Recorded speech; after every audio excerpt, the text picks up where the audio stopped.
few minutes, you'll hear the voice of the man who kidnapped Stephanie Slater.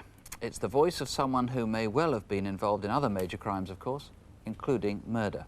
I was convinced it couldn't be him, but decided to video the programme so that when I came home on Thursday evening, I could listen to the voice and put it out of my mind completely. I want to speak to Kevin Watts, quickly, please. Who's calling? Never mind. And then he said, "Never mind." Even when I think about it, I go cold. Have you got the money? Who's this, please? Never mind. Have you got the money?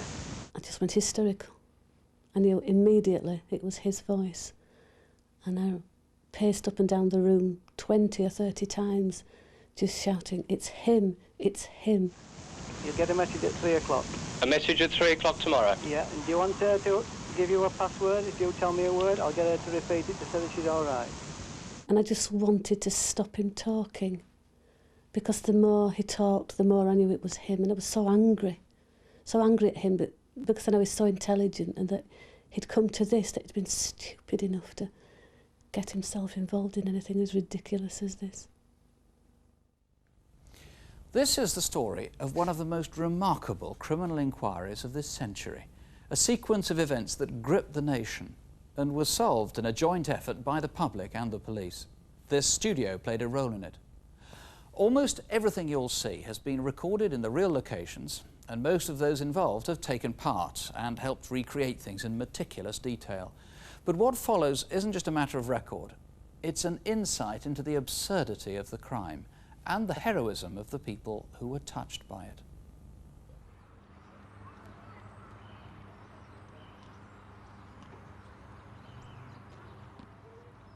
On Friday the 12th of July 1991, a man in Gipton, Leeds, received a weird and unexpected letter from his girlfriend.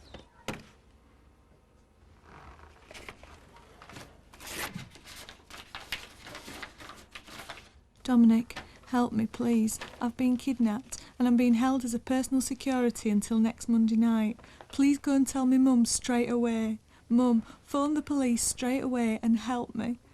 I've not eaten anything, but I have been offered food. Feeling a bit sick, but I'm drinking 2 cups of tea per day. Mum, Dominic, help me. Love you all. Julie. I couldn't understand the letter. It didn't make sense. Who would kidnap Julie? And who'd want her for ransom? Because I thought I'd have got a letter saying I want so many thousands of pounds. It just didn't make sense. It was all in a whirl. Are you sure this is your daughter's handwriting? The signature is. The way she signed Julie definitely is. But the way it's written, it's not like her at all. She wouldn't talk about things like personal security. Right, first thing, let's get some details. What's your daughter's name? Julie. Julie Dart. Just went all over. Went everywhere looking for her. Must have covered Leeds, I don't know how many times. You know, on a night we'd go in pubs again. Even not in photographs. You know, saying, have you seen Julie Dart? Do you know Julie Dart? You know, people say, oh yeah, know Julie. Have you seen her? No, we haven't seen her for about a week. That same Friday, there was a letter addressed to Leeds City Police, a force that's been called West Yorkshire for almost 20 years. It says a prostitute has been kidnapped from the Chapeltown area and she'll be killed if a ransom of £140,000 isn't paid by, would you believe it, the Leeds City Police. But I thought I'd better check anyway to see if you'd had any girls reported missing. The letter threatened to firebomb a city centre store, as well as murdering the kidnapped prostitute. Since Chapeltown was mentioned, it was taken first to the Vice Squad there. At around the same time, though coincidentally and so far unconnected, the letter from Julie Dart was dispatched there too. Julie had recently told people she worked nights at a hospital, but inquiries had revealed they'd never heard of her. On a detective's hunch, the Vice Squad was consulted on the Julie Dart inquiry too. The link between the 2 letters was made at Chapeltown Police Station. They were both postmarked Huntingdon and were sent on the same day. Although Julie wasn't known to the Vice Squad, witnesses had been found who had seen her working in the red light area. It was at that point that we realised that the letters had to be taken seriously. Do you remember the code word? Yeah, it's smack. OK, now when he calls, just try to get proof of life, and if he approaches you, just hand in the money. Is that clear? Yeah. The Regional Crime Squad ran an operation precisely as the letter instructed. Next Tuesday, 16th of July, a WPC will drive to Birmingham New Street Station with the money and await a phone call at the phone terminal in the waiting room on platform 9. She must wear a lightish blue skirt with the money in a shoulder bag.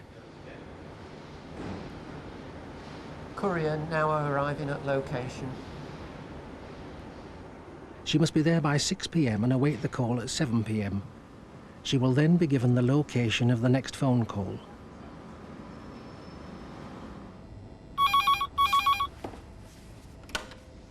Hello? Hello?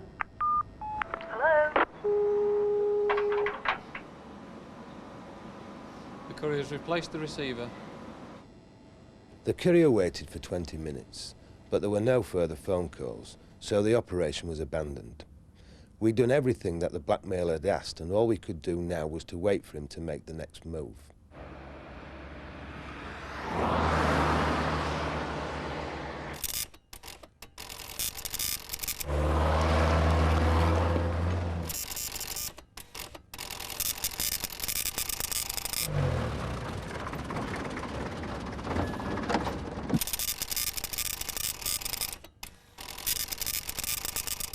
It was a week after the letters had arrived and 90 miles away. The body, found by farmers tied in a sheet, was badly decomposed, but by the next day it was identified as Julie. She'd been dumped beside a long-abandoned railway line. Her body was carefully removed to Grantham for examination by a pathologist, Professor Stephen Jones. My preliminary examination of the body did not reveal a positive cause of death. There were some injuries to the scalp. There was one at the back of the scalp, and there was one to the left, above the left ear. And underneath that injury, there was a fracture of the skull. Now, these injuries were consistent with being caused by an instrument such as a hammer, but they were by no means convincing causes of death. The body's wrapping provided 2 important clues for forensic scientists at Wetherby. When we took tapings from the sheet, we recovered a lot of extraneous fibres, in particular yellow wool and brown nylon fibres, which looked to have come from a mustard-coloured carpet. The rope was unusual, not a colour commonly found or used in this country, and when I examined it under the microscope, I was able to pick off fibres similar to those which we'd recovered from the sheet. And in particular, there were some tufts of fibres that appeared to have come from the same mustard-coloured carpet, and it appeared most likely that they would have been transferred when the body was being wrapped up. So if the police could find where this had happened, then hopefully we would be able to find a source for the mustard-coloured carpet fibres and hence provide a significant forensic link. Words will never be able to express my regret that Julie Dart had to be killed, but I did warn what would happen if anything went wrong. I still require the same monies as before, and if you want to avoid any further prostitutes' lives, place an ad in the personal column of the Sutton to read, "Let's try again for Julie's sake." In the letter there were details of how Julie had died. 3 blows to the back of the head and strangled. Strangulation had not been released to the press, but when the pathologist looked again at the body, he confirmed that's how Julie had died, so there was no doubt that the writer of the letter was the killer and was prepared to kill again.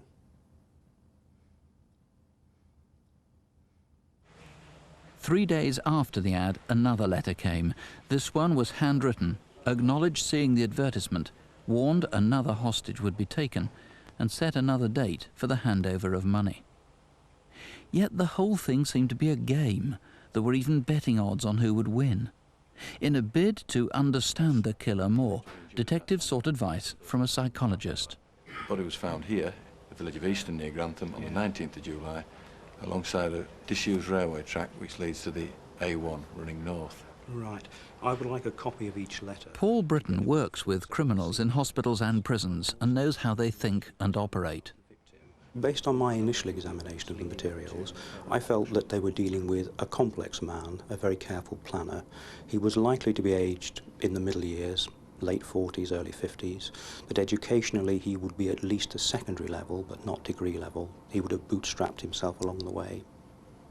I thought that occupationally he would have a high level of technical knowledge, but his technical skills wouldn't be at quite the same level.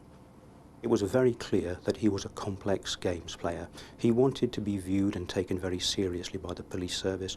He wanted them to engage him as a high-level adversary, and it was quite clear that he was going to kill again unless he was caught, and it was very important they took this very, very seriously. It's Bravo 1 to control the couriers in and into the phone box.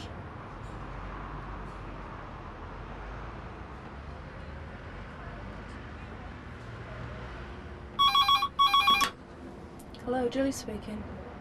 It's a message being received.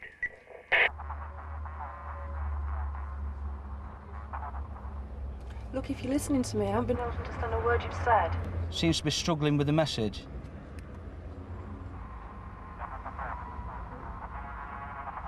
When the telephone call came through, I immediately realised it was a tape recording. And because of the background noise, I just couldn't understand what was being said. And the only word that I could make out was services. I was extremely frustrated and obviously very concerned as well for the fact that this man had obviously killed once. And because I had not got the instructions, there was every chance that he might kill again. We have received another letter, this one postmarked Coventry. It says, "No go last night, was not free Monday afternoon for make-up to get hostage Monday evening. Your WPC should have been able to hear. I've tried it on an extension." It then goes on, "Next week I will definitely be free all Monday and Tuesday, so we'll have no problem with hostage or incendiary. Bye, ring Tuesday."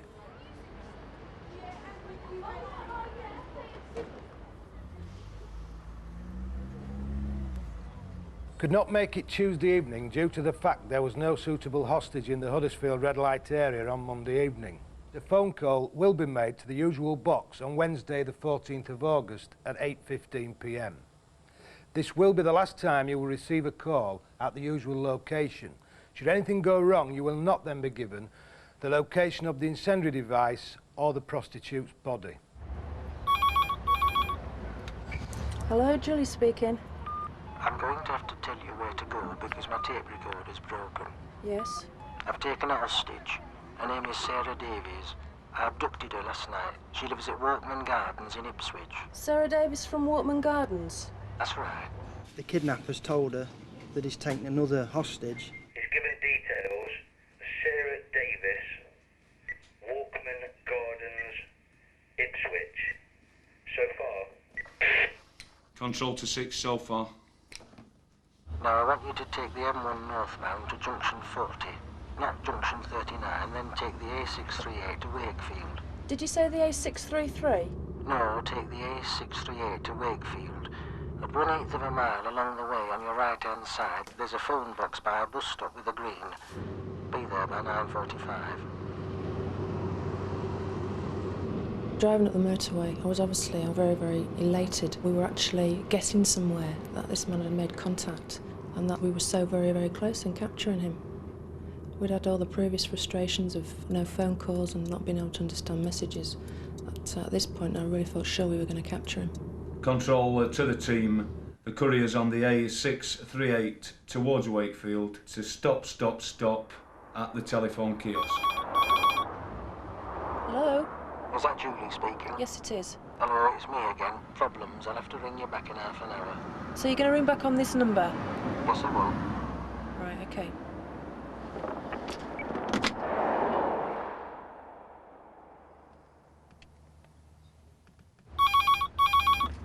Hello? Hello? Hello?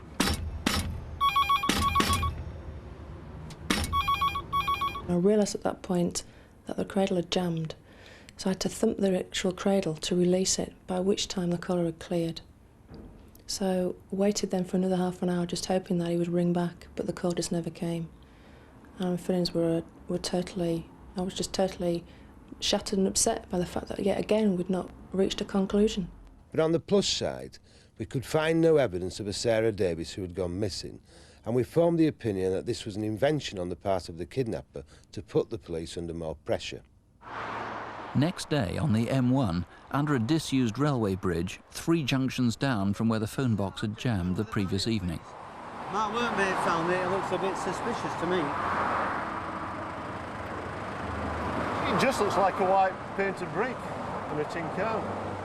just the light that's on the tin can that makes it look suspicious. Has anybody moved at all? In fact, it was completely harmless, but it was blown up to make sure. Stuck onto the brick was a stencilled message. South Yorkshire Police circulated details on the note, and it was quite obvious that this was our man. When we visited the scene, we realised that this was where he was going to get the money. We did our own reconstruction. His plan was quite simple. At the first bridge, the WPC would read the note. It told her to place the device on the dashboard of the car and drive to the second bridge. He was going to stand on top of the bridge and lower a dog lead for the WPC to attach the bundle of money to. He was then going to haul the money up and make good his escape from the lane at the top of the embankment. In the very first letter, the kidnapper had drawn a picture of a bundle with a loop attached and mentioned attaching a dog lead. 10 days later, in Barnsley, on the Dodworth Road that leads to the M1, this man, Alan Moore, went to ring a friend.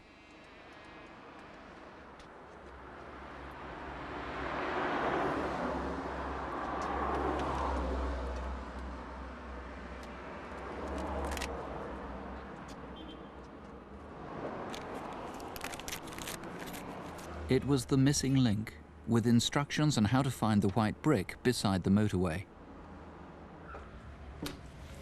Hello. Hi, some letters for you. Thank you. Meanwhile, at Millgarth Police Station, back in Leeds... The game's now abandoned. You'll have to file your papers until I try again. There was no hostage or device. I didn't need to. Following Julie's death, you'd cooperate in anything I wanted. For your records, Julie's body was kept in a wheelie bin for 2 very hot days, which is why the body deteriorated so quickly. There were 3 things that were important at that time. The first was that the methodology that the offender would use was now known, quite clear about that. The second was that there was likely to be a gap before he came back. And the third, and probably the most important, was that he would certainly come back. He couldn't leave it alone. The brick was found on the 15th of August on the motorway, and it went to forensic. They established it was a white painted blue brick. It was given to me to see if I could establish its origin, and I visited a number of agencies and soon found out that it was very rare, and that's where Andy Biggs came in. Measuring the dimensions and geometry of the brick, we were able to establish it was extremely unusual in as far as the dimensions didn't conform to normal brick sizes. Samples were taken for chemical and mineralogical analysis, and that told us that the brick had been manufactured from a particular clay type, that it had come from one quarry in Newcastle-under-Lyme, and that one company had manufactured that product. By putting all these factors together, we were able to establish that it was an extremely rare brick. It was literally a 1 in a million product, just like having a penny black. While the brick was being checked in Staffordshire, forensic scientists at Wetherby were trying to reconstruct the container that had been blown up as a suspected bomb. It too had a rare feature. It was made of plastic, but had been coated with an unusual silver paint. A police officer who kept tropical fish recognised the top and metal rim as having come from a fish food container. It was then possible to compare what we'd been able to reconstruct with a genuine fish food container, and they were indistinguishable. The only other clues they had to work on were the letters. They'd been posted from Yorkshire and around the Midlands, so the sender obviously had time to travel, and several words were consistently misspelt. The evidence was sent to a forensic document examiner in Birmingham. The first 2 letters were typewritten and showed considerable damage to the typeface. For example, the capital letter P had its top left serif missing. The 3rd and 4th letters were handwritten. The handwriting on them looked odd and appeared to have been disguised. There were features of the handwriting, however, which made me believe that if the police found the person responsible for the letters, I would be able to identify him from his handwriting. We didn't hear from him for quite a while, but we were always sure he would come back. And sure enough, in October... As you are nowhere near on my tail, the time has come to collect my £140,000 from you. On Wednesday the 21st of October, the same WPC will be at the phone box on platform 3 of Carlisle Station, At the same time, and quite unknown to the Julie Dart inquiry, a similar threatening letter was sent to British Rail. Unless we receive a cash payment of £200,000, we shall cause the derailment of an express train. On Wednesday the 21st of October, 2 female employees of BR must be at Crewe Station at 3 p.m. Detective Chief Superintendent Pat Fleming of the Met was running the railway threat inquiry and was seeking links with other blackmail cases, including that involving Julie Dart. A West Yorkshire detective, Eddie Hemsley, helped compare the letters. This is a copy of the British Rail extortion letter, which I've had a chance to compare with the Dart letters. Immediately you'll see there are a number of similar points. Firstly, the writer has made use of a stencil, and that stenciling is underlined, as in the Dart inquiry. There is a request by the writer for money to be packaged in a similar fashion to that in the Dart inquiry. Again, the writer has made use of a diagram, and there is use of some technical language. However, the real clinching factor as far as I'm concerned is that in both cases a WPC has been instructed to attend a telephone kiosk on a railway station platform as the first point of contact for the courier. We decided that it would be not to our advantage to run the operation in respect of British Rail on the same day that he was making a ransom demand against the Julie Dart team. Both would have involved extremely large surveillance, very close together with all the inherent dangers. So we decided to defer our operation, not to refuse him payment, but to defer the operation. Congratulations. You have now qualified for retribution. Within a week or so, a small penalty will be imposed in the form of the removal of an electric loco pantograph, and with a little luck, the downing of a section of line. With a little luck was a phrase the blackmailer used often in different letters, but this time the luck was with British Rail. A chunk of stone had been dangled from a bridge on the West Coast main line in Staffordshire. Although there were no reports of any damage to trains, what he'd done was incredibly dangerous and could have caused severe damage to the train or the train driver. We were left wondering, what on earth is this man going to do next? Stephanie, are you going to come and do that measure up with St. Calshot Road? I'm not sure if I can. I've got a viewing at 10:30. Oh, is that the house in Turnberry Road? Yeah, that's right. 153. For that chap who was on the phone last week. Oh, yeah. Well, shall I come and do the measure up with you, Kevin? Is that okay, Steph? Yeah, fine. I'll see you later. Okay, well, we better get moving. See you later. See you later.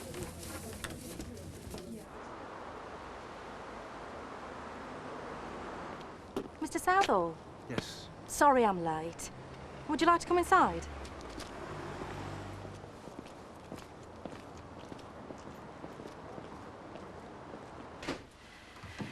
This is the living room.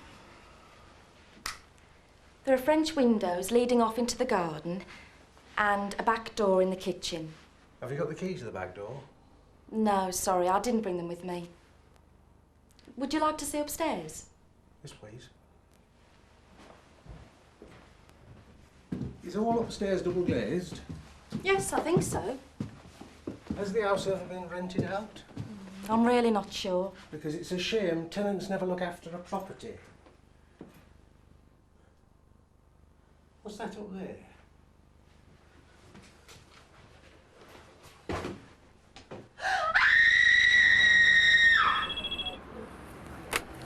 Hello, Walsall Road Police. Hello, my name's Watts. I'm the manager of Shipway's estate agent. Yes, how can I help you? Well, it's a bit strange, actually. One of our girls seems to have gone missing. How do you mean, missing? Well, she went to show somebody on the property, and we haven't seen any sign of her since. But the strange thing is, a man's just phoned up demanding money and threatening to kill her if we don't cooperate. Let me be clear, are you saying that one of your employees has been kidnapped? Yes. What's her name? Stephanie Slater. It was about midday when he called. He came into the office about 2 weeks ago. He said he was in charge. I told him I was. Then he wrote us this letter making an offer on a house in Turnberry Road. Yeah. Then he said, listen, Stephanie Slater's been kidnapped. There's a ransom in the post tomorrow. Contact anyone. and she'll die. Nothing. Let's check upstairs. Can you tell me what happened next? Yeah, when we arrived at the house, the front door was slightly open and Steph's car was parked outside. When we opened the door, we found the keys just inside, and if you just have a look just there, it looks like there's some blood on there. Maria? This looks like blood here. Kidnaps are an extremely rare offence, aren't they, thankfully? I mean, I think I've only known 3 in 28 years in the police force. We get lots of different hoaxes in relation to this sort of offence. And at the beginning of this inquiry, uniformed officers were sent to the scene. That was definitely a mistake. We recognised that very, very quickly. Withdrew the officers from the scene and replaced them with covert officers so that we wouldn't prejudice Stephanie's life or the inquiry in general. When I press these 2 buttons, the machine will record every telephone call that comes into the office, from when you pick the receiver up to when you put the receiver down. So we don't need to touch it once it's set? Not at all. Right. I don't really know that much about her, because she's been with the company such a short period of time. The overriding thing is to stay as calm as possible and to make yourself some note as to what's being said. Shipway's going to help you. Right, so get in touch with you and make as many notes as possible. That's right, yeah. Hello? Hello? Hello? That was him. He just said Stephanie's dropped her keys in the hall and to lock up. There have now been 2 telephone calls from the kidnapper to Shipway's estate agents, and it appears he is prepared to negotiate. We can therefore only presume that Stephanie, at this time, is alive and well. Her employers, Shipways, are working with us 100% and have agreed to put up the ransom money. The press have been informed and have agreed not to publish anything until Stephanie is found safe and alive. It is vital that we do not alert the kidnapper that we are involved. I must re-emphasise to you that Stephanie's life may depend on this. The kidnapper had warned there'd be instructions in the post. It's the bag that covers Walker Road. To give themselves precious extra hours, detectives got rare consent to intercept the mail for Shipways.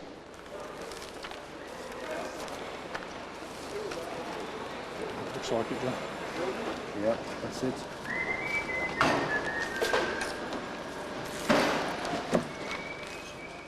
This is Stephanie Slater. The time is 11:45. I can assure you I'm okay and unharmed. Providing these instructions are carried out, I will be released on Friday the 31st of January. For next Wednesday you will need an ordnance survey map. Number 103 Blackburn and Burnley. Kevin Watts must be the person to act as courier and use his car. Next Wednesday at every point where instructions are given, the boot of the car must be opened for at least 30 seconds. The money must not be marked in any way whatsoever, or contain any device whatsoever. Is that your daughter's voice? Oh, yes. That's Stephanie. Unbelievable. Well, we just could not, it would not register, really, as such, as she'd been kidnapped. And it just hasn't happened to normal people. Like I class myself a working class person. You always class these things in kidnapping or abductions into business people or film stars or people in the eye in the light of people in the eye up. And when they asked for money, we said to the police, we said, well, the only thing we can offer you, if they want money off us, is their property, is the house. They said, you'll have to sell the house. That's all we've got. That's all we can give you. And the police said, in no way will it affect you in any case in money. If there's money required, it will be found. What was the added dimension to this particular kidnapping was the fact that at a very early stage we recognised there may be a link with the Julie Dart murder, and therefore we're not only dealing with a kidnapping, but a kidnapping by a man who'd already killed previously. Accordingly, a first step was to check quietly, with dog handlers in plain clothes, that Stephanie hadn't been murdered and left in Great Bar where she'd been kidnapped. At the same time, police started discreet house-to-house inquiries, very discreet, in case the kidnapper saw or heard what was happening and took retribution. We're investigating a break-in just up the road.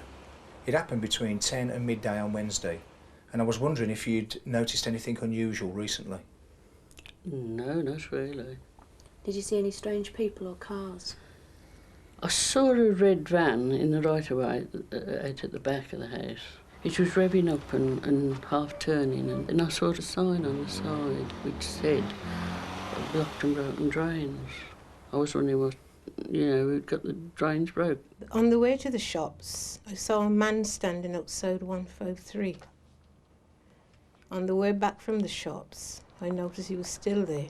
He was quite sure of himself until he noticed I was actually watching him. He didn't want me to see his face. How would you describe the man? Early 50s, about 5'2".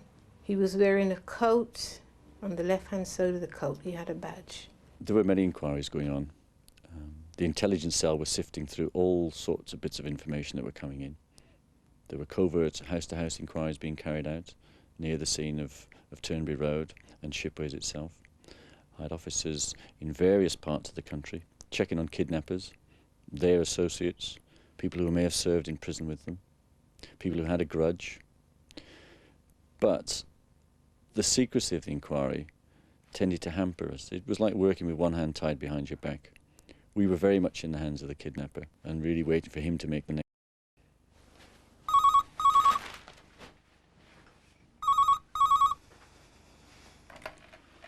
Okay, Warren, take your time. Hello, Slaters. Is it Slater? It is. Just listen. Hello, Stephanie here. Steph.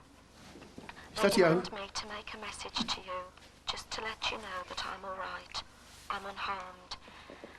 I happened to see West Bromwich Albion lost yesterday to Swansea 3-2. I want you to know I love you and not to worry too much. And whatever the outcome, I'll always love you. Look after the cat for me.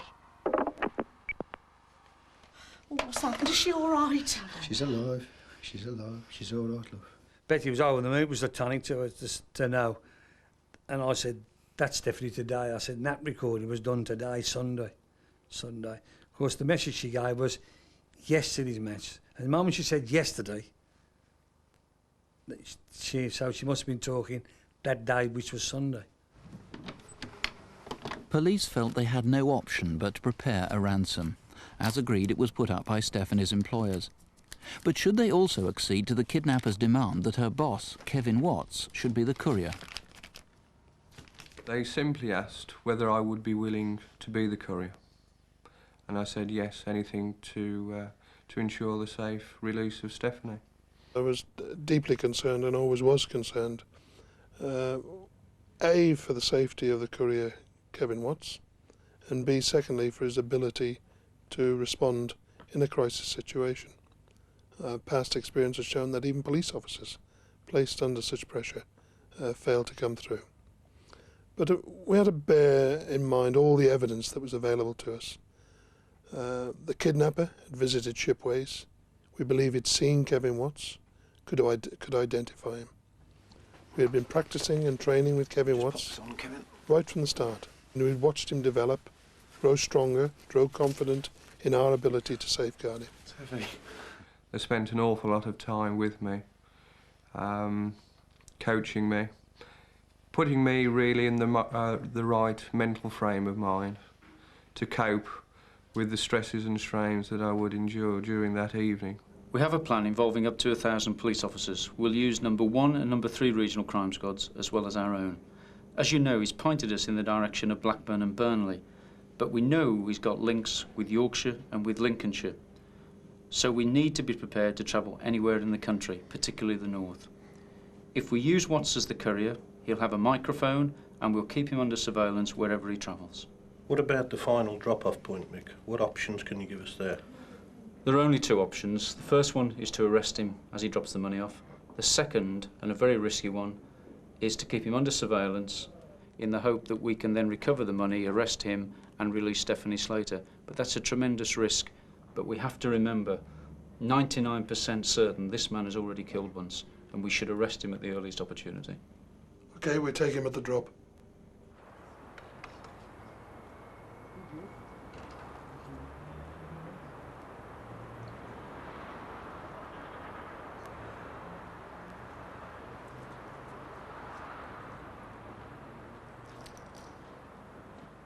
My wife and family were at the door waving me off. I wrote the letters in the air, "I love you," to my wife. It never crossed my mind that I wouldn't see my wife again. I had every confidence that the police on the evening, as well as myself, would make sure that I returned safely. I shut the door and I burst into tears. I just cried. And then I heard the children upstairs, so I had to pick myself up and carry on. Kevin Watts is going to deliver the money later today. He's at this very moment waiting to find out exactly where he's going to be sent. You officers here will be with me, and you must be prepared to travel anywhere in the country. Hello? Hello, Kevin Watts? Speaking. Have you got it? Yes, I have. You go to Glossop Station. Glossop. Could you spell that, please? Glossop, west of Manchester. West of Manchester. There's a telephone box inside the entrance hall, only one. Telephone box inside entrance hall. And you'll get a further message at 7 o'clock. 7 p.m. If anything goes wrong and you don't make it there, I want you there as soon as you can. Okay. If anything goes wrong, you ring your office up. It's an hour and a half journey and it's sunny. I'm in Glossop now and it's sunny here. You get there for 7 o'clock. Okay. Kevin Watts is on the way. Number 1 and number 3 regional crime squad control rooms are up and running. We're just waiting to see what happens. Which route's he taking?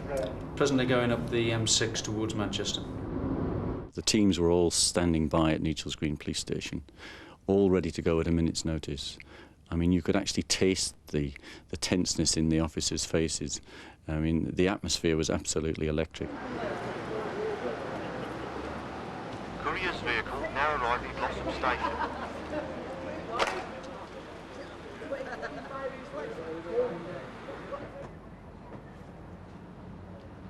Courier out of vehicle.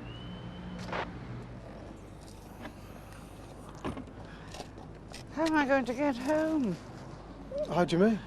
My indicators have broken down and I don't know what to do. I don't know. I suppose I'll just have to use hand signals. I've been told that I may be approached by people by way of a test. So at that time, in view of the fact that it was such an unusual type of conversation, something you wouldn't come across at all in a normal day, I thought that quite possibly that she was involved with it. And it threw me completely. Kevin Watts. Yes? You leave the station, go right, go down to the crossroads. You'll see a telephone box. Inside you'll find a message underneath the parcel shelf which will contain instructions. Courier's receiving a call now. Receive control. Yes, thanks for that, 3-4. Get on to Nechel's File and update them with that, will you? Yes, sir. Kevin has driven to Glossop. He's received a telephone call there, which has directed him down to another telephone box about 200 yards away down the road, where he's been told he'll receive a written message. Got them right. Says take B6105, which is the road outside the station, uphill, it's the road up there, and continue until joining I628. Over the top of the Pennines to Yorkshire, just southwest of Barnsley, needs to turn right on the 629 and find another message in a telephone box about 1.5 miles down that road. Stay in car, enter box at exactly 7:40 p.m. Warning, enter box is only times given. At some time you'll be observed. It's the courier's been sent to Dodsworth, which is near Barnsley. He's got to go to a phone box at 4 Lanes End. We're with him. It's imperative that there's no other police action or any police presence in that area.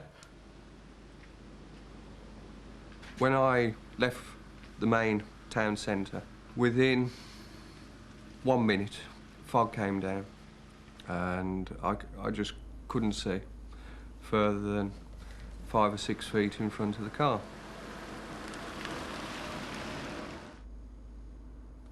I had no idea of how long I had to travel, so I got it in my mind that it was starting to get very late. OK, got that. Hang on. He's getting really worried at the moment. The fog's on him right down.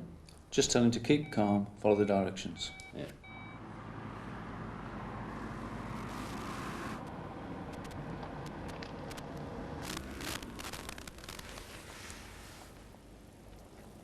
The courier has arrived at the telephone kiosk, 4 Lane End, but we've got problems with communications and he's breaking up. Receive control.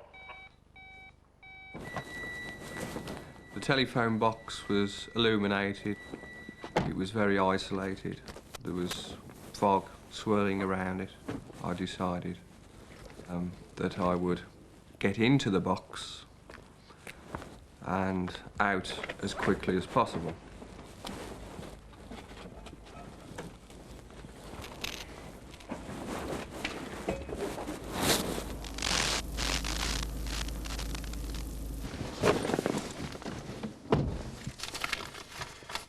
Got the note.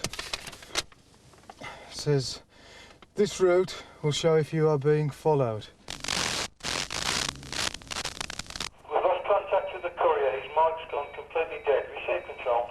Trevor, put the contingency plan into operation. Nick, all crews who've had a loss, hold the locations and report immediately any visual or radio contact with the courier. The message said to turn around, to turn right 50 yards up on the right-hand side, to turn left about 100 yards on the left-hand side, down a bridle path. When I turned down the bridle path, the first thing I saw was a shipway sign, which had been made up. It was a little wooden stake in the ground.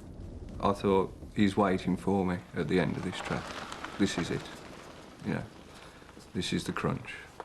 Due to the foggy conditions and the way that he was starting to twist my mind, I was completely oblivious to the fact that communications may have broken down.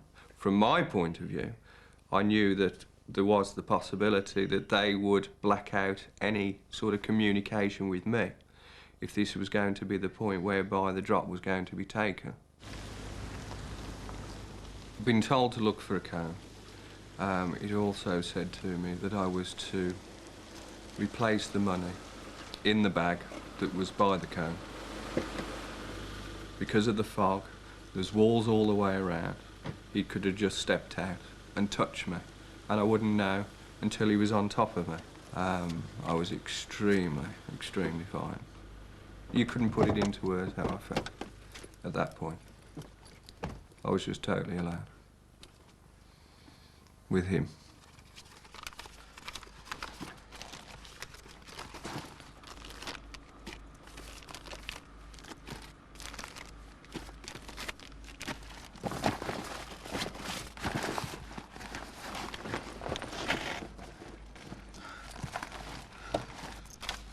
As message says, go to end of line, turn left back to roundabout, A6289, turn right, phone box 3.5 miles, LHS. Oh, left hand side. Message typed under shelf, 15 minutes allowed. Started to carry on down the road, and the walls then started to get higher. And in the middle of the bridle path was a cone asking me to stop. Look out. Look.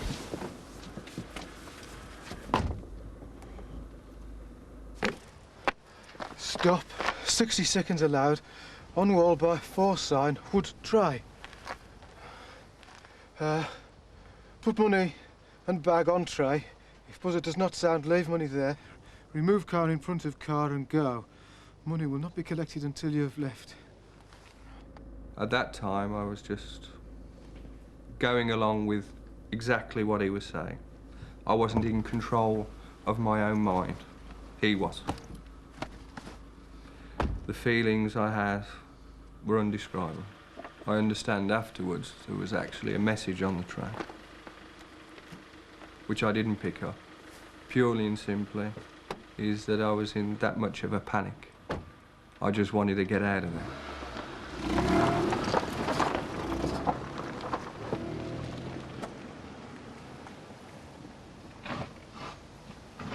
Everything had been going well until we had the technical breakdown with the microphone. We lost Kevin for a short period, a crucial time. When we found him again, we realised the money had been dropped. I think at that particular time, knowing the money had been dropped, thinking that the kidnapper had then probably escaped, and the realisation that we still didn't know whether Stephanie was going to be released was safe, was probably one of the worst moments of my career. There was a tremendous desire to flood the area with police officers. To do that would have caused tremendous risk to Stephanie. Our original plan had been to give him no excuse to kill Stephanie, and we stuck to that original plan. Well, when I arrived at Warren and Betty's house, I soon became aware that things hadn't gone as well as we would have hoped, and it was obvious it was going to be a difficult evening. There would need to be a lot of reassurance and support given to Warren and Betty, and I was sort of preparing myself for that.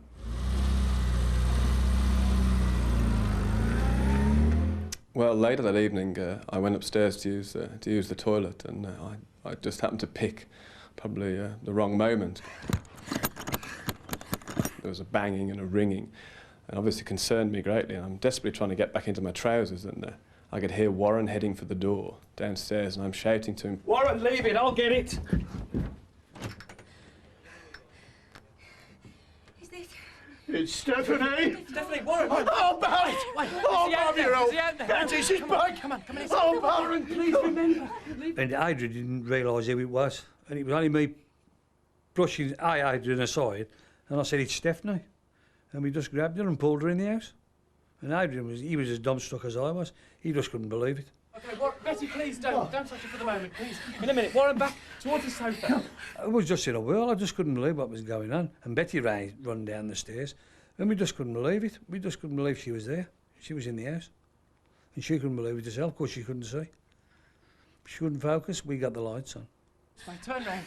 Okay, have a sit down. Warren, please, remember what we said. Okay, Stephanie, Betty, please, don't touch her, just for the moment. You can in a minute. You could hear the relief in their voices, and they just wanted to hold their daughter. And as I sort of shepherded her into the house, I'm desperately trying to say to them, "Look, I know you want to hug her, but please can you leave it for a little while, because we obviously wanted to recover her clothing for any examination later on." And she was pinching herself. Just digging and in me. She was putting her nails, and that was really going in.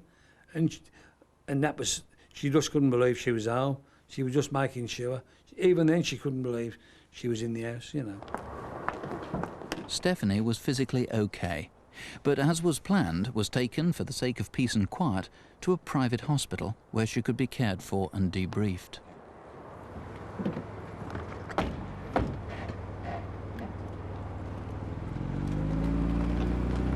The bleep went off just after about 12:15. When I read the message and it said, "Stephanie's back safe and well," I mean, I just couldn't believe that. It just seemed to be untrue, basically, at the end of the day. I mean, I was extremely happy, and I thought, right, now the inquiry really starts. If she's back safe and well, we've got something to work to. And at long last, he wasn't calling the shots, the kidnapper. We were going to call the shots from the following morning. Last night, I saw a metro car pull up outside my house. After a while, somebody got out of the car, which looks like a girl, backwards. And she looked sort of drunk. She put her head back in the car, spoke to whoever it was. The door shut, And after a while, she sort of staggered round and headed back down towards the road, running with her hands dragging all over the place. What can you tell us about the car? I can tell you a lot because I'm a paint sprayer. It was a vermilion red in colour, which is an orangey red. And it was a Metro, you said? Metro, a mini Metro, yes, of the early type Metro. No, then, chaps, what we got? Police had found where Kevin Watts had dropped the money. The walls Kevin had seen round him in the fog turned out to be the parapets of a railway bridge. The extortionist had been below on the bed of an abandoned railway line known as the Dove Valley Trail. It runs to another bridge 3 miles away, the one where in the Julie Dart case the painted brick and strange container had been found. Here again they found a dummy device with silver paint on it. This time though, instead of a plan to hoist the money up, a length of washing line was used to pull it down. The kidnapper of the estate agent Stephanie Slater is one of Britain's most dangerous men, according to the policemen leading the hunt for him. They're combining their search with that for the killer of Leeds teenager Julie Dart because of similarities in the two cases. If you ask me on a scale of 10, I would say 9 out of 10, I'm sure they're linked. The news blackout had ended, and Tom Cook then took over the huge combined inquiry. He quickly decided not to give the journalists his strongest clue, at least not yet, the tapes of the kidnapper's voice. There were lessons from the Yorkshire Ripper case. Thousands of names might be suggested by members of the public. Suspects would need to be prioritised. First, detectives had to talk to Stephanie, discover gently all the tiny details she could give, and build a checklist in preparation for a big appeal. 3 WPCs had been well trained for the at times emotional debriefing. He bound my hands and legs with something like washing line.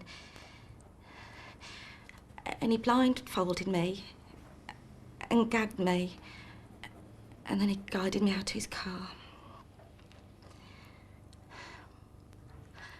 During the journey, he made me lie in the passenger seat with a rope across my neck and a coat over my head. And he also held a knife against my stomach. Sometime in the evening, the car turned off the road onto a dirt track, which seemed to slope down, and at the bottom it bore to the right. I was really disorientated, but I remember the car stopping, and then... No screaming. Not that anybody's going to hear you out here.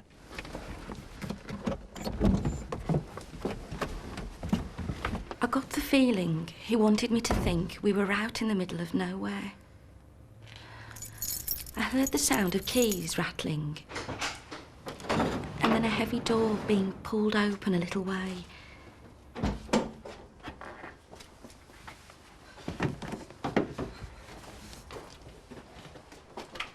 I remember as I entered the building, the surface of the floor changed from loose dirt to stone. I was convinced I was going to die inside that building. You're all right. Keep walking.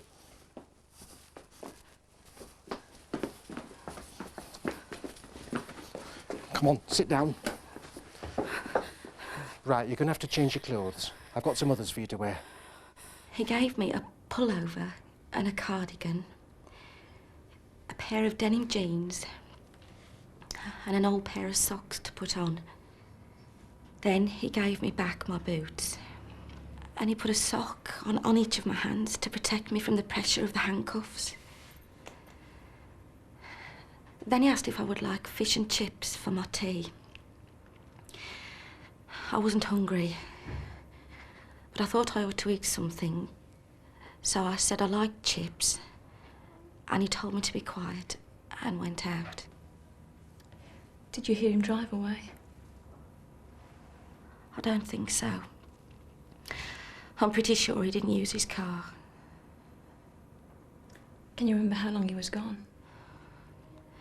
I would say about 10, 15 minutes.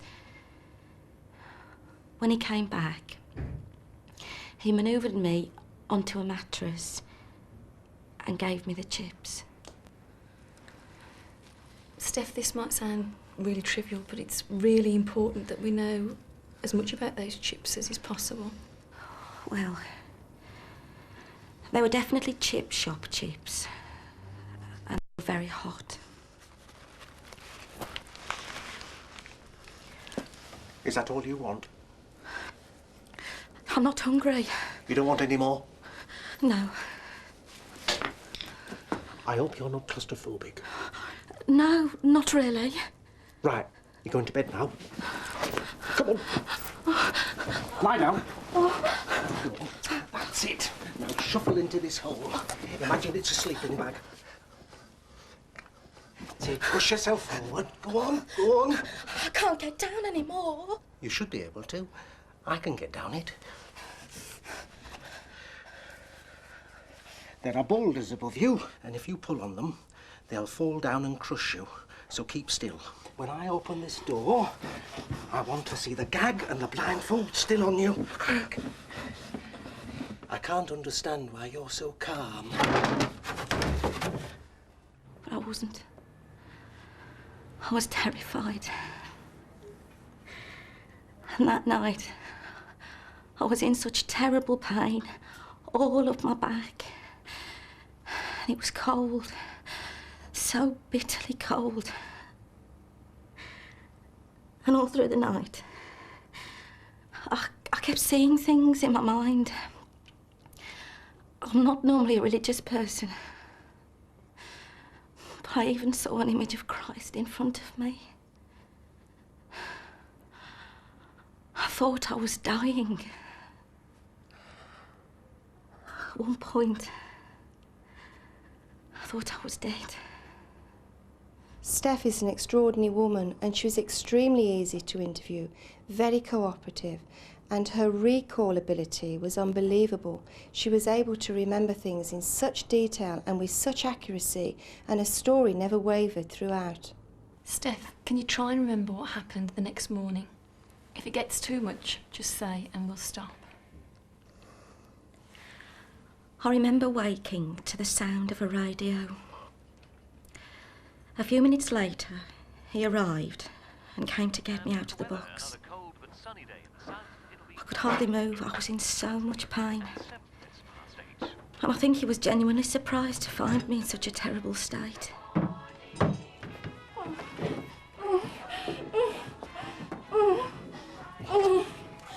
What's the matter? I can't move. I can't move my arms.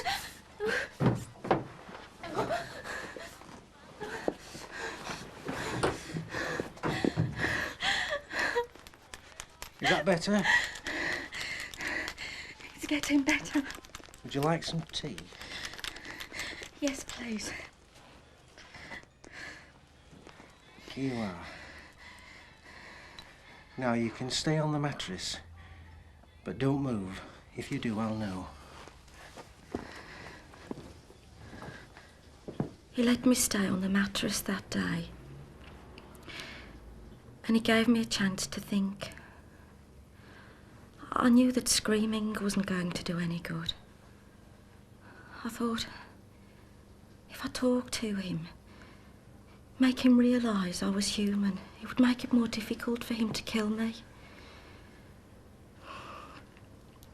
I was determined to try. It was my best chance of staying alive. And after that, he was always very calm and seemed to trust me. Stephanie Slater was very lucky to be alive. If it hadn't been for her temperament, I think she could have very well been killed. She didn't panic. She was compliant. She did as she was told by the kidnapper.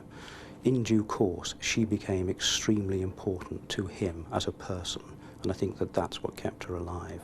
So much so that I was able to advise the investigating officers that after her release, there was a very good chance that the offender would try to make some sort of contact, either with her or with other people involved in the investigation. A letter from the man who says he kidnapped estate agent Stephanie Slater has been received by the BBC. In it, the kidnapper expresses deep remorse over Stephanie's ordeal, but says he was not responsible for the murder of Julie Dart. We felt, and I discussed it with Paul Britton, and he felt that there would be a possibility that he would seek to make contact again in some way. So we then had to cover that possibility, and it wasn't just in physical security of her home, but obviously in terms of giving her protection while she was moving about in case he tried to take the opportunity perhaps of approaching her in the local supermarket or whatever. Steph, let's talk about your last day in captivity. I need to know exactly what happened. In the morning, he told me that this was going to be the day of the drop, and that afterwards I'd be free. Am I definitely going home today? Yes. I'm going out now. I've got a lot of calls to make and things to do. When will you be back? Sometime between 8 and 9 this evening, and then you'll be free. Right, take your blindfold off, but keep your eyes closed. I want a picture to remember you by. Then he put me back in the box. That day seemed to go on forever. And by 9, when he wasn't back, I began to get frantic. I thought something must have gone wrong. He's not coming back. Nobody knows I'm here. I'm going to die. I struggled, but I couldn't get free. So I decided I wasn't going to starve to death. I thought, I'll commit suicide. I'll suffocate myself with a pillow. Then, at about 11:15, I heard him coming back.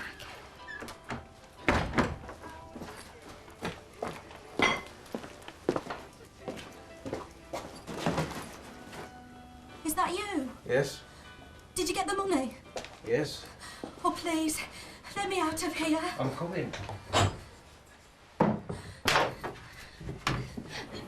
Did everything go all right?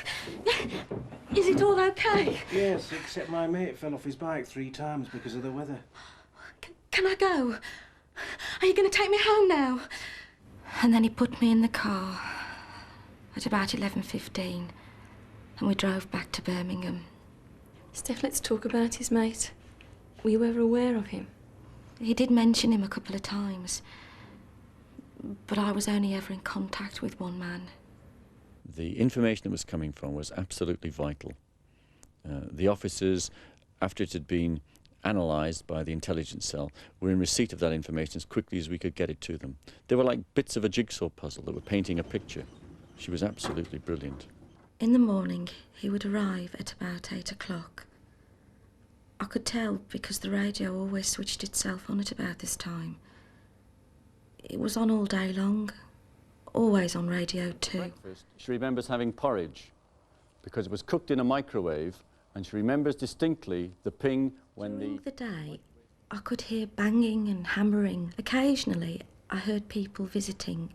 He was very interested in railways, and he had a train badge on one of his jackets. And there was a telephone in the premises. Although it only rang 2 or 3 times, she was certain it was an old-fashioned one. Wooden beams on the ceiling, and from time to time, I heard a bell which sounded like it could have come from an old-fashioned cash register. Police have issued an artist's impression of the kidnapper of the Birmingham estate agent Stephanie Slater. Another clue offered by police is an impression of a railway badge worn on the man's jacket. The car was seen in streetlights and has been identified by a witness as an old-style Metro, perhaps 10 or 12 years old, which was vermilion And red. after many hours of interviews, Stephanie Slater has provided detectives with a wealth of valuable With Stephanie's debriefing over, preparations had been made to put the jigsaw clues together for the public in a considered package, with new information from Stephanie herself, the psychologist's profile of the offender, the times he'd been away from home, and finally, the biggest clue of all. On BBC Crimewatch this evening, we will also be releasing a tape of the man's voice. Copies of that tape will be available from the police headquarters here at Lloyd House at 9:30 p.m. tonight, at the same time as it is made available on Crimewatch. I had a special feeling in the fact that, if you like, this was our main chance. You've got a massive inquiry.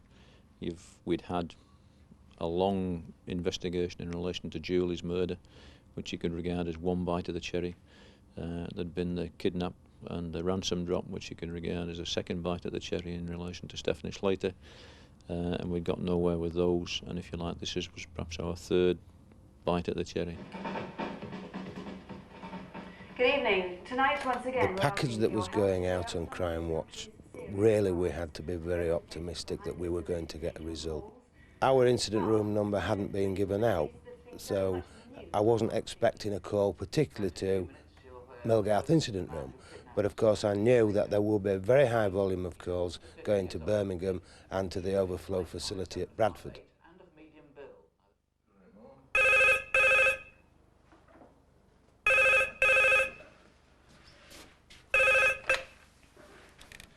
Julie Dart, incident room, DC Greenwood. I've just heard a recording of the voice, and I know who it is. Can you give me his name, please? His name's Michael Sams. I used to be married to him. I'm certain it's him. You don't need to look any further. And can you give me your name, please? Susan Oak. I live at Riddleston, near Keighley. You've got to believe me, I know it's him. I felt like I was betraying my children because I knew that this was their father, and I knew it was going to hurt them, and I knew it was going to hurt me, but it was something I had to do. So it's mixed emotions because I was thinking of his mother and his wife. This every emotion it's possible to feel, you feel all at once, but you know that you've got to do it, so you just get on and do it. I saw him a few days ago at a family funeral, and he was driving that red Metro. He even refused to give me a lift in it. And what else makes you think that it's him? Well, I've seen the picture in the paper, and I thought it was similar. And I know he's a railway fanatic. But until I actually heard the voice, I didn't think it could possibly be him, because nobody's ever mentioned a limp. Why haven't you ever publicised that he's got a limp? What do you mean? About 13 years ago, he had to have his leg amputated. He's only got one leg. I didn't think they believed me. I was so frustrated that I knew without a second's doubt it was him. And of course, now I realise that they must be used to people ringing up and giving information. But I knew it was him. And they were so calm about it. And I was so angry that they didn't immediately get up and go and arrest him. At no time had there been any mention of a limp. It was not mentioned in Stephanie's statement at all. Therefore, from our hopes being high, they just went down a notch. That perhaps this wasn't as good as it could have been, until Tim turned round and said, look, the best burglar I know has got no legs at all. So I just turned round and said, right, sort it out.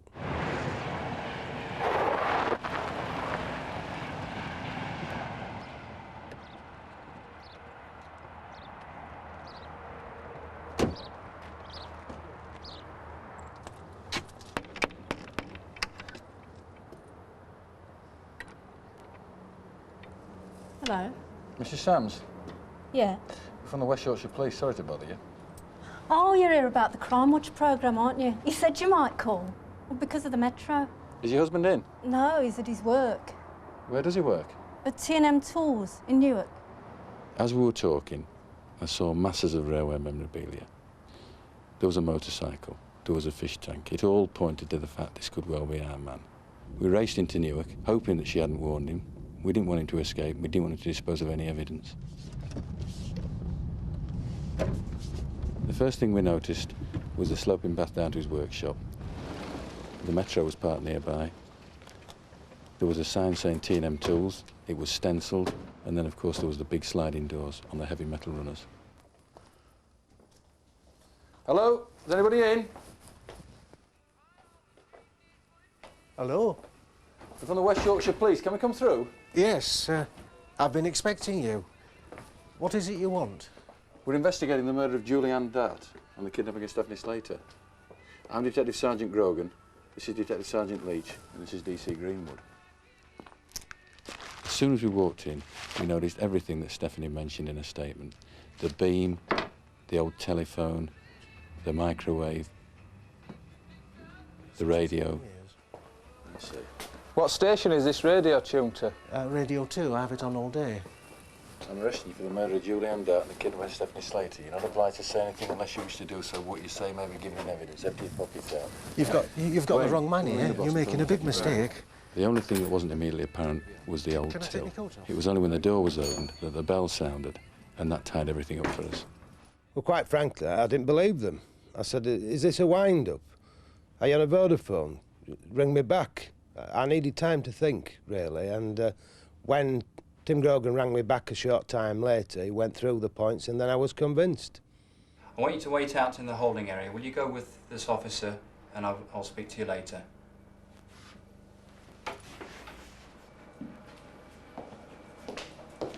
I don't think he'd expected to be arrested. He was pale and distressed. He was taken to the holding area prior to being placed in the cells when... I kidnapped Stephanie Slater, but I didn't murder Julie Dart. You'll find £19,000 at the workshop with my confession. Well, the important thing was that at that stage I'd got to get that reply onto the detention sheet, and I'd got to get Sams to sign it, and I'd got to get him to make the same admission to the sergeant as he'd made to me. I understand that you've just said something to Sergeant Grogan. Are you prepared to repeat to me what you've just told him? I've done the kidnapping, but I've not done the murder. I promised Stephanie that she'd go home, and she did. Police at Newark in Nottinghamshire are questioning a man about the kidnapping of the Birmingham estate agent Stephanie Slater. His arrest followed the broadcast of a recording of the kidnapper's voice on the BBC last night. I parked my car, then took the bike and drove back to the drop site. When I got there, I took my bike down the embankment. I was late and I slipped as I went down. Then I waited under the bridge for Watts to arrive. What time was this? About 8 o'clock. I was worried because I'd promised Stephanie I'd be back by 9. What happened then? I waited under the bridge. I could hear Watts' car. He was late too. I was right underneath when he put the money in the wooden drawer. Then I heard him go. For a few minutes, I did nothing. There was absolute silence. Then, when I was sure he hadn't been followed, I tugged on the cord and the drawer came down. The money was all in bits in plastic bags. I packed it up and set off on my bike. Half a mile further on, I stopped to check and see if there were any bugs. There weren't, so I drove back to the car, then went back to release Stephanie. Where is the rest of the money? I buried it. You've buried it? Yes. Where is it now? I can't say where it is at the moment. Well, is there someone else involved? No, I carried out the whole thing entirely by myself. Once Sams was arrested, he was admitting Stephanie Slater. But apart from similar fact evidence, we had no hard evidence against him for the Julie Dart murder. And we had to, as a matter of urgency, make inquiries amongst his family, his friends, associates, and try and connect him with some of our lines of inquiry. OK, Cal, would you like to start by telling us when you first met Michael Sams? I met Michael in about 1972 when he approached me to sell double glazing for him. But what kind of man was Sams? In 1974, 75, 76, he was a quiet man, never bothered with anybody really except his wife and family. Worked 16 hours a day. I found him to be a nice guy. He also sort of had another side to him, and that's one of the reasons I've rung you. He always admired people like the great train robbers, Nielsen, master criminals in effect, but always thought that he could do it better. He always thought that he could commit the perfect crime.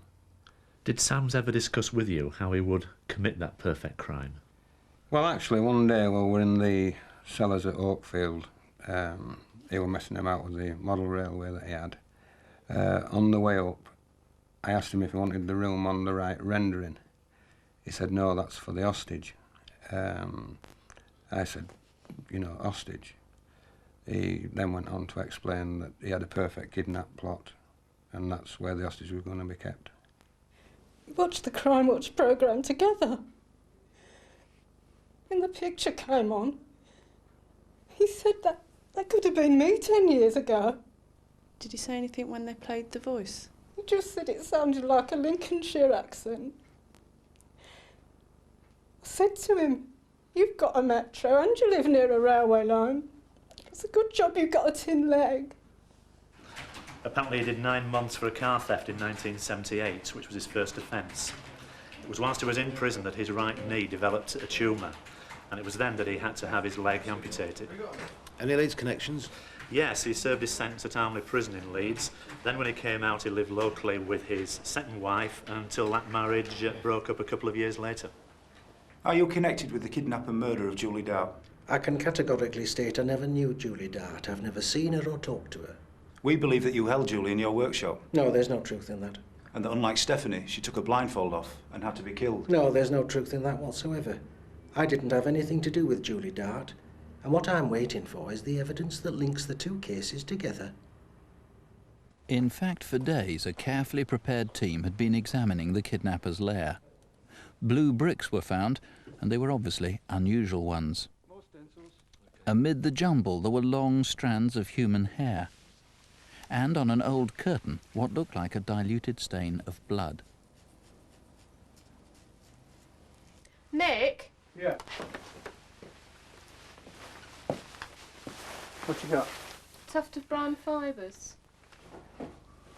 It must have been going through Sam's mind that we were going to find evidence that would link him with the Julie Dart murder, because next morning he called for the interviewing officers and he changed his story. One of the things I said at the start that no one has picked up is that £20,000 was for another's help. Well, on the Wednesday, an accomplice picked me up and took me to all the boxes where I left the messages and telephoned Kevin Watts. Then he took me to the bridge where the money was to be dropped and left me there. After that, everything was exactly as I described it. I drove along the Dove Valley Trail back to where the car was parked, and we set off back to my workshop. On the way, an argument developed with this other person. Would you like me to continue reading your statement? Yes. As we were driving back, I said, "Christ, I've forgotten to fill my car up. I won't make it to Birmingham and back." My partner replied, "What the hell are you on about? We're going to kill her now and I'll dispose of the body." I thought he was joking. "Piss off," I said, "she's going home." "No, she isn't," he said. "She'll identify you. Dead people don't identify." A heated argument broke out, during which I received a cut wrist from a knife. In the end, I agreed to give him all the money in exchange for Stephanie's life, accepting around £20,000. I also promised not to identify him and not to tell the police where the money was until I had been charged. Are you content that I now hand this to the police? Yeah. Right. Well, obviously the first question is, we'll require you to name him. Oh, I couldn't do that. Why not? Because if I did that, he might well take it out on someone else, on Stephanie herself, and I wouldn't want to take the risk.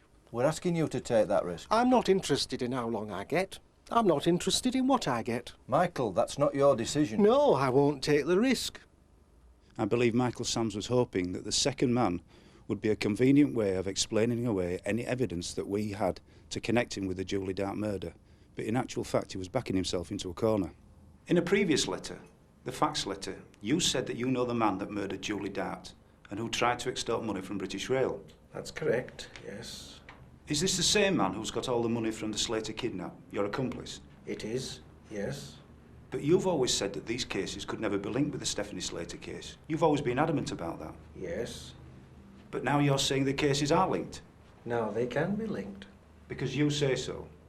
That's it. Before, he hadn't been prepared to answer any direct questions about the Julie Dart murder. But in linking the cases himself, he'd backed down. It proved to be a very important admission. There was a certain arrogance about the way that he spoke. He exuded a sense of sort of superiority. He wouldn't accept facts that were presented to him unless it came from an expert. And that soon became the area which we concentrated on. We identified hair found in the workshop which could have come from Stephanie Slater, but also some hairs which could have come from Julie Dart. we also found a watery blood stain on the bottom of a curtain, which appeared to have soaked into the curtain when someone was trying to clean up.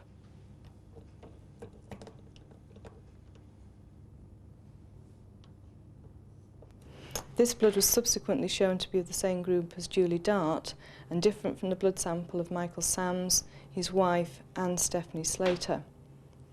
We also found from the workshop some mustard-coloured tufts of carpet fibres which were at the laboratory shown to be indistinguishable from the fibres and tufts that we'd recovered earlier from the sheet and the rope which had been used to wrap up the body of Julie Dart.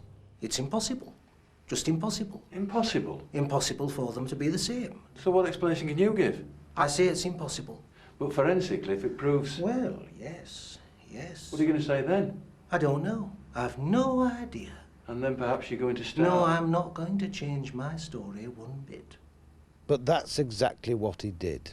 He would go away, think about it, realise he couldn't get away with the explanation in court, come back, present some explanation which usually involved the other man, and he did that time and time again. I'm going to ask you again. Can you explain to me how carpet fibres found in your workshop are identical to fibres found on the rope and on the sheet in which Julie's body was found? It obviously means that at some time the sheet and the rope must have been in my workshop, and then someone took them. By someone, do you mean your accomplice? That's it. During the course of the interviews, we asked for handwriting samples, which quite surprisingly, Michael Sams gave. They were taken down by a motorcyclist to Birmingham, and Paul Rimmer did his comparisons between those and the letters. I found a number of significant similarities. For example, the letters D were flattened in shape and had the downstroke towards the middle of the letter, in both the question letters and the specimens. The letters F, I could see, were done in just one stroke, again in both the question letters and the specimens. And the G's had a characteristic S shape. From these similarities and others I found, I was certain that Michael Sams had written the letters in the Julie Dart case. You will remember yesterday morning you supplied me with samples of your handwriting. I did. Those samples have been examined by a forensic scientist, and it is his opinion that you wrote the York letter and the Coventry letter. Well, I thought that's what you were going to lead up to, but I definitely didn't write them. I'll always maintain that. The forensic scientist is a handwriting expert. No, I'm sorry. He's examined them and said you wrote them. Well, if he's right, he's right. But I say I didn't. There are also 14 identical spelling mistakes. How do you account for that? I've no explanation at all. No explanation at all? No. Coincidence? Coincidence. And once again, Sams went away and thought about it and came back and changed his story. Have you had any more thoughts on the 3 handwritten letters that we showed you? Yes. Well, I did write them.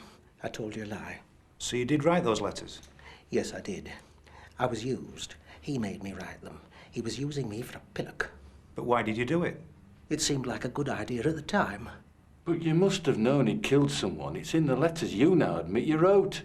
What difference does that make? Doesn't the cold-blooded murder of a young girl have any effect on you? No. I'd never like to think that I'd killed her in my mind. I'd not like to think that. I don't care what the rest of the world thinks. An important part of the game that Michael Sams was playing was to create an image of himself that was very positive, rather like the Raffles sort of offender. Now, the person who had committed the brutal murder of Julie Dart and this sort of abduction clearly didn't fit with that, and so he created someone else, a dustbin, if you like, into which he could attribute all of these unacceptable characteristics of himself. The evidence against Sams was overwhelming, but what was outstanding was the money. Sams had claimed that the other man had the money. If we could find the money, it would destroy his defence once and for all. The theory of finding the money was based on 2 central facts. One, that he buried it alone, and secondly, that at some stage, Sams, because it was all part of a game, would tell us and give us clues. Sams always denied burying the money at the side of his house. There was a hole there. He said he prepared the hole, but he never used it, because the other man didn't want it to be buried there. Once she'd discounted the other man, then Sams had no reason not to bury it there. I think what happened then was, as pressure increased with the release of the photo fit, the release of the Red Metro, and his voice was going to be released, Sams knew that at some stage he was going to be visited. He then decided that as the pressure increased, he'd got to move it to another area that he was familiar with. The question was, where he moved the money to. Ironically, it was Michael Sams who pointed us in the right direction. In July last year, 2 witnesses saw a man with a walking stick on the private road less than a mile away from where Julie Dart's body was found. Was that you? No. Another witness saw a red Metro on the disused railway line, which runs past a field where Julie Dart's body was found. Was that you? No. I told you, I don't know that area at all. The only time I've ever visited anywhere near there was when I went train spotting at a place called Stoke Summit. This is where Julie Dart's body was found, and 1.7 miles away is Stoke Summit. Which is where he said he was train spotting. Yes, but the strange thing about it is, it's the East Coast line, it goes right past his house, so he wanted a train spot. He could have train spotted at home. And he says he was there after releasing Stephanie Slater. Do you know exactly when that was? Well, it was foggy and drizzly. It could only have been the 19th of February, the day before Crimewatch, the day the Red Metro went in the paper. I think he could well have been burying the money.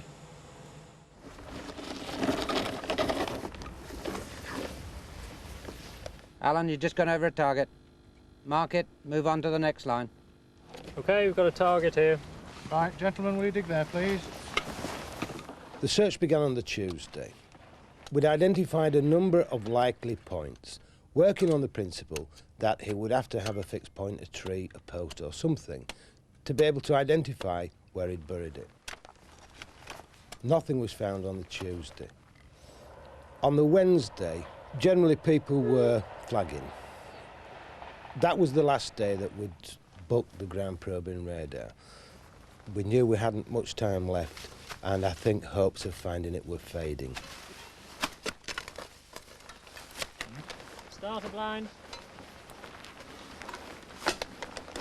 OK, you've just gone over the target there. Very large target there, just below the surface. There's a bit of dimension to this one. Different to the others we've seen. Gentlemen, will you come across here, please, and dig on the mark? Right, end line. And after a very short period of time, up went the shout. Found it, sir! Found it! I think we've got it! Right, OK, let's have a look. We were highly delighted. I personally thought it was all the money. It seemed the right package, and I thought there was £140,000 there. We got it sealed, we got the scene forensically examined, but we weren't going to count it because, quite obviously, we would have disturbed the evidence. The following morning, Michael Sams responded to a piece that he'd read in the newspaper that we'd found the money, and contacted us through the prison staff and said, will you come to see me? You've only found half of it. We then were a little bit disconsolate because, of course, it still left open the possibility that the other man could have the other half. So we went down, had a talk to him. He told us that he'd packaged the money up, but the other man had buried it, and though he didn't know specifically where the other package was, he believed it may be in the same vicinity. I arranged that we should go back there the Friday morning, and a small group of officers, and we started digging. And 16 feet away from the first find, I'd been prodding away and found an area of soft ground, said to the lads, dig here. Just a minute, this looks like it. He stuck the fork into the ground, and up came the money. It totally knocked the second man theory for six. If there was a second man, he'd certainly had plenty of opportunity, 9 months, to have gone back and got that money. And of course that then was for me the greatest moment, because I knew then that we would destroy him totally. Michael Sams maintained his innocence of Julie's murder throughout his trial, but was found guilty on every charge and given 4 life sentences. 4 days later, he changed his story once again and admitted that he'd murdered Julie Dart. All that going through it, and he's waited till afterwards, and he's confessed. Because he felt sorry for me. You know, it's just the cheek of the man. You know, he felt sorry for me. You know, but it's not me, I want him to feel sorry for it with Julie. You know, and he still felt no remorse for Julie. No qualms, no remorse, heartless at the grief you have caused. When Stephanie Slater was kidnapped, I have not the slightest doubt that she was in desperate and mortal danger. And if it had seemed necessary to you, she, like Julie Dart, would have been murdered in cold blood. Her survival, in my judgment, is entirely due to her own remarkable moral courage and the unostentatious display of qualities of character that have excited the admiration and respect of everyone in this court, from the jury to the judge.